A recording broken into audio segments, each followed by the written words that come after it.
هم المفلحون، یہی جماعت ہے جو کامیاب ہے۔ دنیا میں بھی انہوں نے سرخروئی دیکھی، بڑے بڑے نامور قسم کے بادشاہوں کے سامنے آئے، ٹکرائے اور سب کو زیر کیا۔ وہ کیوں؟ اللہ کی مدد کو ساتھ لے کر چلے، اور جس میدان میں بھی چلے اللہ کی مدد کے ساتھ، تو سخت سے سخت مقابل کیوں نہ ہوتا، اور زیادہ سے زیادہ طاقت اور فوجیں کیوں نہ ہوتی، سب زیر ہو کر زمین پر گری۔ ہرقل جیسے، روم جیسے بڑے بڑے بادشاہوں کو زیر کیا۔ 8 لاکھ کا فوج ایک میدان میں کھڑا ہو، اور دوسرے طرف سے صحابہ کی مختصر سی جماعت 60,000 کی، لاکھ کے مقابلے میں بھی 60,000 کم ہیں، لیکن 8 لاکھ کے مقابلے میں سینہ باندھ کر کھڑے، سیسہ دیوار بنے ہوئے، اور جب مقابلے پہ آئے تو 8 لاکھ کو بھگا کر اور بہت سروں کو مردار کر کے اور سمندر میں ڈبو کے اور فتح کا نعرہ لگا کر اور جھنڈا لہرا کر اور کامیابی کے راستے پر آئے۔ یہ صحابہ کی شان ہے، یہ صحابہ کی عظمت ہے، یہ صحابہ کی طاقت تھی۔ اس لیے ہرمز نے کہا ایک موقع پر کہ کیا وجہ ہے کہ 60,000 سے تم 8 لاکھ پیچھے بھاگ رہے ہو؟ کہا وہ تکڑے قسم کے لوگ ہیں، زمیندار قسم کے، پہاڑی قسم کے لوگ ہیں، باغات میں کام کرنے والے، اور ہم کھاتے پیتے نرم بستروں پر رہنے والے، اس لیے وہ ان کا مقابلہ ہم نہیں کر سکتے۔ تو ہرمز جو سپاہ سالار تھا ہرقل کا، فارس کا، اس نے اپنے دیہاتیوں کو 60,000 دیہاتیوں کو جمع کر کے صحابہ کرام کے سامنے لائے کہ چلو 60,000 کے مقابلے میں یہ ہو جائیں گے زمیندار لوگ، اور پیچھے مدد کے لیے تم بھی کھڑے رہنا، 8 لاکھ تم بھی کھڑے رہو، اور اب آؤ مقابلے میں مسلمان صحابہ کو شکست دے دو۔ صحابہ کرام نے جب آپس میں مشورہ کیا، ہمارے جرنیل حضرت ابو عبیدہ رضی اللہ تعالیٰ عنہ نے میٹنگ میں بلائی، مشورہ کیا کیا جائے؟ خالد بن ولید رضی اللہ تعالیٰ عنہ، وہ سیف اللہ، اللہ کی ننگی تلوار، وہ کھڑے ہوئے اور للکار کے عرض کیا کہ حضرت 60,000 کے مقابلے میں ایک اکیلے خالد بن ولید کو بھیج دو۔ یہ ایمانی طاقت، یہ کوئی جسمانی طاقت کا مقابلہ نہیں، یہ ایمانی طاقت تھی۔ 60,000 جنگجو قسم کے لوگوں کے مقابلے میں ایک آدمی سینہ تان کے کھڑا ہونا، یہ ایمانی طاقت کہا جاتا ہے۔ اور ساتھ میں دلیل بھی پیش کرتا ہے کہ حضرت پیارے محبوب صلی اللہ علیہ وسلم کا فرمان ہے، جو ذکر کرتا ہے وہ زندہ ہے، جو ذکر نہیں کرتے وہ مردہ ہیں۔ میں ذاکر ہوں، اللہ کا ذکر کرنے والا ہوں، لہذا میں زندہ ہوں، اور یہ سارے کافر ذکر نہیں کرتے، لہذا یہ مردہ ہیں، اور کروڑوں مردوں کے لیے ایک زندہ کافی ہے، لاکھوں مردوں کے لیے ایک زندہ بھی کافی ہے، لہذا میں ایک اکیلے زندہ ان تمام مردوں کے لیے کافی ہوں، مجھے اکیلے بھیجا جائے۔ فرمایا نہیں، مناسب نہیں ہے، اور سوچو۔ پھر عرض کیا کہ 5 اور کر دو، ایک میں ہو جاؤں۔ 10,000 کے مقابلے میں ایک جائیں گے، 10,000 کے مقابلے میں ایک جائیں گے۔ یہ صحابہ کی ایمان ہے، اور یہ قیامت تک دکھانے کے لیے ہے۔ صحابہ وہ ایمان کے پہاڑ تھے، وہ حالات سے نہیں ڈرتے تھے، کثرت سے نہیں ڈرتے تھے، اسلحہ سے نہیں ڈرتے، زور و زر سے نہیں ڈرتے تھے، ایک اللہ کا خوف ہوتا تھا، ایک اللہ کی ڈر ہوتی، اس لیے ان کا نام ہوا۔ عزت کی چوٹیوں پہ میرے رب نے ان کو پہنچا دیا۔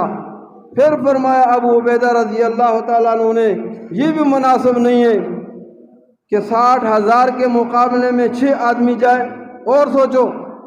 پھر سوچا، عرض کیا کہ پھر ایسا کر لو کہ 30 آدمی دے دیں، اور 2000 کے مقابلے میں ایک جائے گا، 2000 کے مقابلے میں ایک کا یہ بھی مناسب نہیں ہے۔ پھر آخری فیصلہ ہوا 60 آدمیوں کا، 60 آدمی 60,000 کے مقابلے میں، اور جب گئے ان کو مولی گاجر کی طرح کاٹ کر زمین پہ رکھ دیا، مولی گاجروں کی طرح کاٹ کے جب میدان میں ڈالا، اور 20,000 جب ان میں مردار ہوئے اور جب بھاگنے پہ مجبور ہوئے، تو پھر ہرمز نے کہا اب بتاؤ اب پکانے والی چیز کیا چیز ہے؟ تم 60,000 مانگتے تھے وہ بھی لا کر کھڑا کیا، دیہاتی مانگتے تھے وہ بھی دے کر لائے، اب کیوں کون سی چیز؟ کہا اس میدان کے اندر ایک جوان ہے، ایک صحابی ہے جس کا نام خالد بن ولید ہے، جس لشکر میں جس میدان میں خالد کا نام لیا جاتا ہے تو وہ جگہ ایسی روبدار ہو جاتی ہے ہمارے ہاتھ کام نہیں کرتے۔ پھر دھوکے کی غرض سے کہ دھوکہ دے کر خالد بن ولید کو شہید کیا جائے اور میدان مارا جائے، لیکن مسلمان دھوکہ بھی نہیں کھاتا، اللہ کی مدد شامل حال ہوتی۔ خالد بن ولید آئے اور ان ہرمز کے سامنے کھڑے ہو کر اور اس پہ تلوار اٹھائی اور اس کے پسینے چھوٹنے لگے، کہا تب معاف کروں گا اور تب میری تلوار تیری گردن سے اٹھے گی کہ جب میرے مسلمان قیدیوں کو رہا کریں۔ نمبر 2، جب میں اپنے لشکر میں پہنچوں تب تمہارا سپاہی تلوار اٹھائے اور سارے فوجی جتنے ہیں فوجی سارے کے سارے تلوار اور نیزوں کو زمین پر پھینک دیں۔ تو 8 لاکھ تلواریں زمین پر گری اور اتنا روب ان پر آیا، اور خالد بن ولید اپنے لشکر میں اپنے مسلمان قیدیوں کو لا کر آئے۔ یہ ہے صحابہ کی شان، یہ صحابہ کی عظمت، یہ صحابہ کا ایمان۔ اس لیے فرمایا کہ صحابہ کے پیچھے چلو، اصحابی کالنجوم بأیہم اقتدیتم اہتدیتم، جس صحابی کے پیچھے جاؤ گے ہدایت پاؤ گے، عزت کی چوٹیوں پہ پہنچ جاؤ گے۔ اور حضور کریم صلی اللہ علیہ وسلم ان کی قربانیوں سے خوش ہو کر پیارے محبوب نے براہ راست دعائیں دی، اللہم لا عیش الا عیش الآخرہ فاغفر الانصار والمہاجرہ۔ اے اللہ دنیا کی عیش و عشرت کیا ہے؟ آخرت کی عیش و عشرت اصل ہے، انصار اور مہاجرین کو آخرت کے عیش و عشرت عطا فرما دے۔ صحابہ نے جب حضور کی دعا سنی تو جوش میں آ کر نعرہ لگایا، نحن الذین بایعوا محمدا علی الجہاد ما بقینا ابدا۔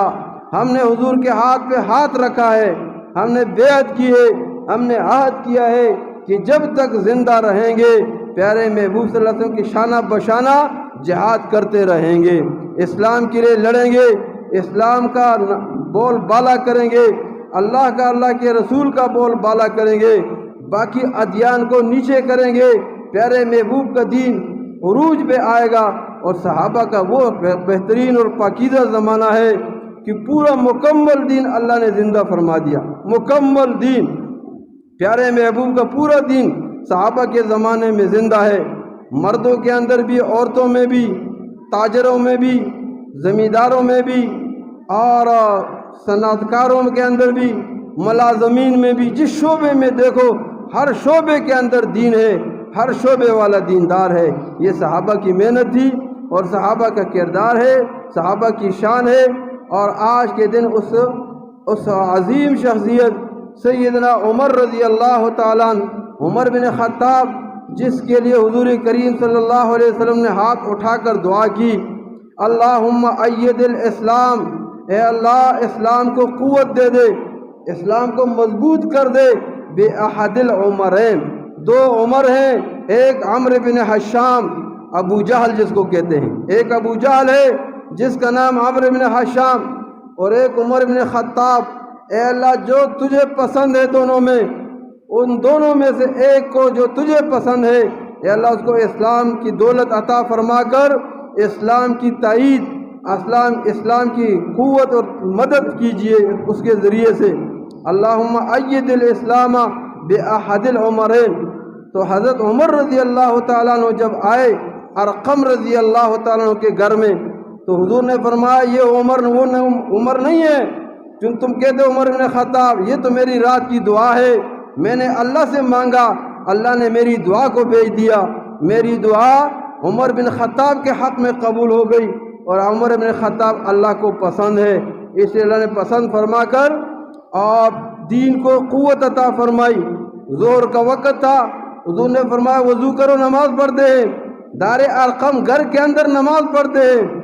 عمر نے عرض کیا یا رسول اللہ گھر میں تو عورتیں نماز پڑھتی ہیں، ہم مرد ہو کر صحابہ ہو کر گھر کے اندر نماز بیت اللہ شریف میں کیوں نہ پڑھیں؟ تمہاری قوم والے نہیں چھوڑ رہے ہیں۔ حضور نے فرمایا تمہاری قوم قریش ہمیں مسجد میں نہیں چھوڑ رہے ہیں، اسلام ضعیف ہے۔ تو فرمایا کہ پہلے پہلوان ایک تھا، سیدنا حمزہ رضی اللہ تعالیٰ عنہ پہلوان ایک تھا، اس لیے گھر میں نماز پڑھتے تھے۔ اب دو پہلوان، حضرت عمر حضرت حمزہ، دو پہلوانوں کے موجودگی میں گھر میں کیسے نماز پڑھے؟ چلو چلتے کون دیکھتے کون ہمیں روکتا ہے، نماز سے اذان سے تلاوت سے بیت اللہ شریف میں کون روکتا ہے؟ پھر آواز دے کر نعرہ لگا کر جو اپنے بچوں کو یتیم کرنا چاہتا ہے، اپنے بیویوں کو بیوہ کرنا چاہتا ہے، آج آئے عمر کو حضور پاک صلی اللہ علیہ وسلم کو صحابہ کو بیت اللہ شریف سے روک دے۔ آج میں دیکھوں حضور تشریف لے گئے، صحابہ تشریف لے گئے، بیت اللہ کی چھت پر بلال حبشی رضی اللہ تعالیٰ چڑھے اور زور سے آذان دی، اللہ اکبر اللہ اکبر، اللہ کی عظمت کی کبریائی کی نعرے بلند ہوئے۔